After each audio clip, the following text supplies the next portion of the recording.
Welcome to Kenton's videos. Enjoy the video.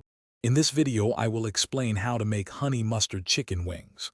First, ensure you have about 2 pounds of chicken wings, along with honey, Dijon mustard, and a few common spices like garlic powder and paprika. We'll cover how to properly prepare your wings for cooking, whether you prefer them baked or air-fried. Then, we'll craft a simple yet flavorful honey mustard sauce that perfectly coats each wing.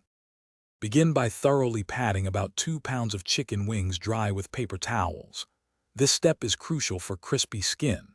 Next, in a large bowl, toss the dried wings with 1 tablespoon of olive oil, 1 teaspoon of garlic powder, 1/2 teaspoon of paprika, and a pinch of salt and black pepper. Ensure each wing is evenly coated before arranging them in a single layer on a baking sheet or in your air fryer basket. Now let's create that irresistible honey mustard sauce. In a small bowl, whisk together 1/4 cup of honey, 1/4 cup of Dijon mustard, and 1 tablespoon of apple cider vinegar. This blend creates a balanced sweet and tangy flavor.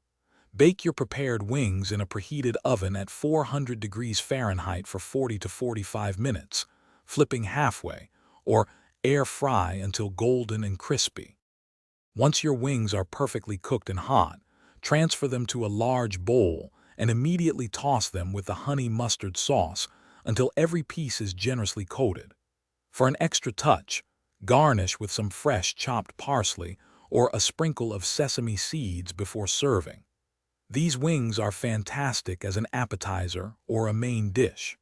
Don't forget to check the description below for the link to the Echo Dot smart speaker and other great deals. Thanks for watching. Consider subscribing if we helped you.